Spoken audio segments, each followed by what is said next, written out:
یہ امت اگر گناہ کا احساس کر لے، احساس گناہ کر لے، ہم تباہی سے ابھی بھی بچ سکتے ہیں۔ اللہ کریم ہے، بہت مہربان ہے، غفار ہے، اس کو معاف کرنا پسند ہے، بلکہ یہاں تک فرمایا کہ میرا بندہ اگر ساری دنیا کے انسانوں کے جرائم لے کر شرمندہ ہو کے میری بارگاہ میں آئے تو بھی میں اس کو معاف کر دیتا ہوں۔ کیا احساس تھا لوگوں کو گناہ کا، بلکہ گناہ نہیں، نہ کردہ گناہوں کا بھی لوگوں کو احساس تھا۔ ایک حدیث پاک کا مفہوم پڑھتا ہوں۔ حضرت ثعلبہ ابن عبد الرحمن، یہ ایک جوان انسان ہے، ابتدائی جوانی میں ان کو حضور کا دامن نصیب ہو گیا اور یہ مسلمان ہو گئے، حضور کے ہاتھوں پہ کلمہ پڑا۔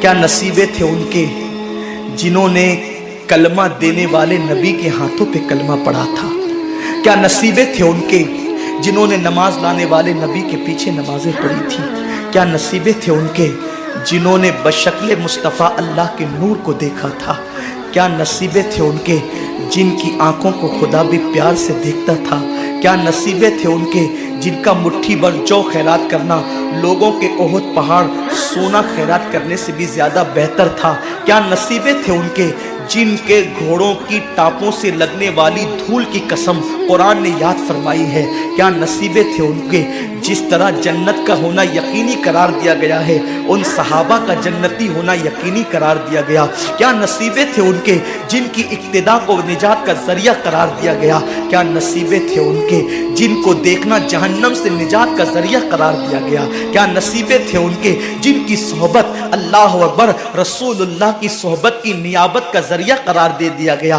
اللہ اللہ کیا نصیب والے تھے، لیکن حضور کی تربیت نے ان کو کس قدر عظیم معتبر اور محترم بنا دیا تھا۔ ثعلبہ ابن عبد الرحمن جوانی کی ابتدا میں مسلمان ہوئے، شوق یہ تھا زیادہ تر وقت میں نے اللہ کے نبی صلی اللہ علیہ وآلہ وسلم کی چوکھٹ پہ گزارنا ہے۔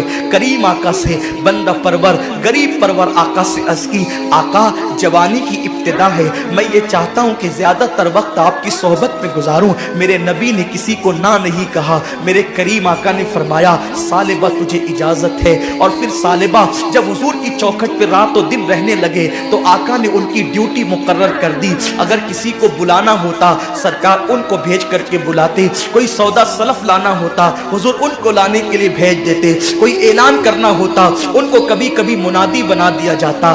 ثعلبہ ابن عبد الرحمن کو ایک مرتبہ میرے کریم آقا صلی اللہ علیہ وآلہ وسلم نے ایک صحابی کے گھر پہ بھیجا۔ حدیث پاک کا مفہوم ہے ابھی ابتدائی دن تھے، تربیت ابھی مکمل نہ ہوئی تھی، تربیت کے ایام جاری تھے، ابھی تربیت سے وہ گزر رہے تھے۔ اللہ اکبر، کسی کے گھر جاؤ تو آداب یہ ہے کہ کسی کے دروازے پہ دستک دے کر سائیڈ میں کھڑے ہو جاؤ، تاکہ اگر وہ دروازہ کھولے تو اس کے گھر میں تمہاری نظر نہیں پڑنا چاہیے۔ میرے کریم آقا فرماتے ہیں اپنے گھروں کی چھت پر بلا عذر شرعی نہ چڑھا کرو، اس لیے کہ اگر تم اپنے گھر کی چھت پر چڑھو گے اور کسی کے گھر میں تمہاری نظر پڑ گئی تو اللہ اس نظر کے بارے میں بھی تم سے سوال کرے گا۔ خالی گھروں میں نظر ڈالنے پر بھی میرے نبی نے منع کیا ہے، جو لوگوں کی آبرو پہ نظر ڈالتے ان کا انجام کیا ہوگا۔ حالت روزہ میں جو انٹرنیٹ پر زنا کے مناظر دیکھتے ان کا انجام کیا ہوگا، جو روزے کی عظیم راتوں کے اندر کرکٹ محلے میں کھیلتے ہوئے وقت کو ضائع کر دیتے ان کا انجام کیا ہوگا۔ آج کے لوگ کہتے ہیں مولانا آخر یہ کرکٹ سے مولویوں کو کیا دشمنی ہے، بڑے بڑے دیندار لوگ کرکٹ کھیلتے ہیں، کرکٹ میں کیا گناہ ہے، نہ اس میں بد نظری ہے، نہ بد نگاہی ہے، نہ یہ ہے، نہ وہ ہے، نہ وہ ہے۔ یاد رکھنا کرکٹ میں اگر کوئی گناہ نہ بھی ہو تو جو وقت ضائع ہو رہا ہے نا یہ کیا کوئی کم گناہ ہے؟ وقت کو ضائع کرنا خود گناہ ہے، وقت کا ضیاع خود گناہ ہے۔ اللہ کے حبیب صلی اللہ علیہ وسلم فرماتے ہیں جس نے دنیا میں ایک لمحہ ضائع کیا ہوگا وہ قیامت کے دن پچھتائے گا کہ میں نے ایک لمحہ کیوں ضائع کر دی۔ گھنٹوں سب کی نیند برباد کرتے ہو، خراب کرتے ہو، پوری رات جگتے ہو، اگر وہ رات مصلی پر گزرے تو پھر کیا بات ہے۔ آج لوگ کہتے ہیں مسلمانوں کو ترقی کیوں نہیں ملتی، کل تک مسلمان تاجدار تھا آج مسلمان بھکاری ہو گیا۔ ہم کہتے ہیں اس وقت تک مسلمان تاجدار تھا جب اس کی راتیں مصلے پر اپنے گناہوں کو یاد کر کے روتے ہوئے گزرتی تھی. اب تو رونا ہی نہیں آتا. کیوں؟ کیونکہ گناہ کا احساس ختم ہو گیا. احساس زیاں جس قوم سے ختم ہو جائے پھر اس قوم کو ختم کر دیا جاتا ہے. اللہ کے حبیب صلی اللہ علیہ وسلم فرماتے ہیں اگر تیرے گھر میں کوئی جھانکے اور اسلامی حکومت ہو اور تو اس کی آنکھ میں نیزہ مار کر اس کو اندھا کر دے تو تجھ پر کوئی مواخذہ نہیں. اس نے جھانکا کیوں تھا؟ اسلامی حکومت ہو تو قانون یہ ہے آپ کسی کے گھر میں جھانک نہیں سکتے. اور آج حالت یہ ہے کہ پڑوسی کی بیٹیاں ہماری نظروں سے محفوظ نہیں. قوم تمہارا اچھا مذاق اڑا رہی ہے. آصفہ کی آبرو کی حفاظت کرنے کے لیے احتجاج کرنے نکلے ہو, تم سے گلی کی بچیاں محفوظ نہیں. لوگ جو تمہاری بیٹیوں کی آبرو کا جنازہ نکال رہے ہیں بہت سوچ سمجھ کے, انہیں پتا ہے کہ تمہارے کھوکھلے نعرے کسی آصفہ کی آبرو نہیں بچا سکتے. تم ہزاروں آصفہ کو, اپنے محلے کی آصفہ کو تم جب پاپ کی نظر سے دیکھ رہے ہو, اس کا احتجاج کون کرے گا؟ بیٹیوں کی آبرو کا تحفظ پاپی نگاہوں نے کبھی نہیں کیا. یہ سیاسی ہتھ کنڈے اور اخبارات میں تصویر چھپانے کا شوق تمہیں نعرہ لگانے پہ مجبور کرتا ہے, مگر دنیا اچھی طرح جانتی ہے کہ تمہاری آنکھوں میں وہ تقدس نہ رہا جو محمد بن قاسم کی آنکھوں میں تھا. اگر وہ تقدس تم پیدا کر لیتے تو احتجاج کی ضرورت نہیں پڑتی. تمہاری بیٹیوں کو کوئی آنکھ اٹھا کے دیکھ نہیں سکتا تھا. ہم ہندوستان میں جو پہلی مرتبہ آئے تھے, قرآن پڑھنے نہیں آئے تھے, قرآن پڑھانے نہیں آئے تھے, اذان دینے نہیں آئے تھے, نماز پڑھانے نہیں آئے تھے. اگر تاریخ اسلامی کا جائزہ لو تو پتا چلتا ہے ہم پہلی مرتبہ جو ہندوستان آئے تھے صرف ایک بیٹی کی عزت کی حفاظت کے لیے آئے تھے.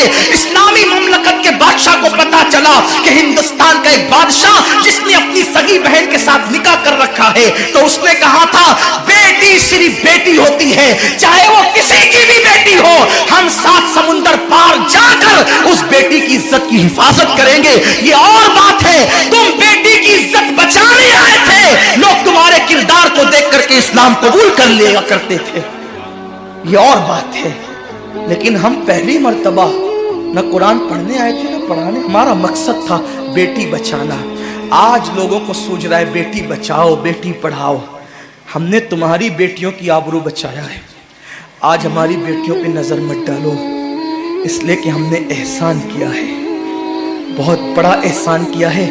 جن کی بیٹیاں چتاؤں پہ جلا کرتی تھی, اسلام نے آنے کے بعد ان کو سہاگن بننے کا تصور اور شعور عطا کیا ہے. لیکن بات آج اتنی ہے, نہ ادھر ادھر کی تو بات کر, یہ بتا کہ قافلہ کیوں لٹا. مجھے رہزنوں سے غرض نہیں, تیری رہبری کا سوال ہے. وہ جوان جو کسی قوم کا سرمایہ, وہ جوان جو تاریخ داں اور تاریخ ساز ہوتا ہے, وہ جوان جو ملت کی آبرو ہوتا ہے, وہ جوان آج اپنے محلے کی بیٹی بہو پہ غلط نظر ڈالے. اور حد تو یہ ہے کہ اب کوئی روکنے والا بھی نہ رہا. بلی کے گلے میں گھنٹی کون باندھے, اور اسی کو لوگوں نے فیشن سمجھ رکھا ہے. فلموں کے مناظر ہم اپنے محلے میں دہرائیں گے تو یہی حال ہوگا جو دیکھ رہے ہیں. ہم فلموں کے مناظر دہرانے کے لیے نہیں آئے تھے, ہم تو یہاں عبادت کے لیے آئے تھے. ہم تو یہاں نگاہوں کے تقدس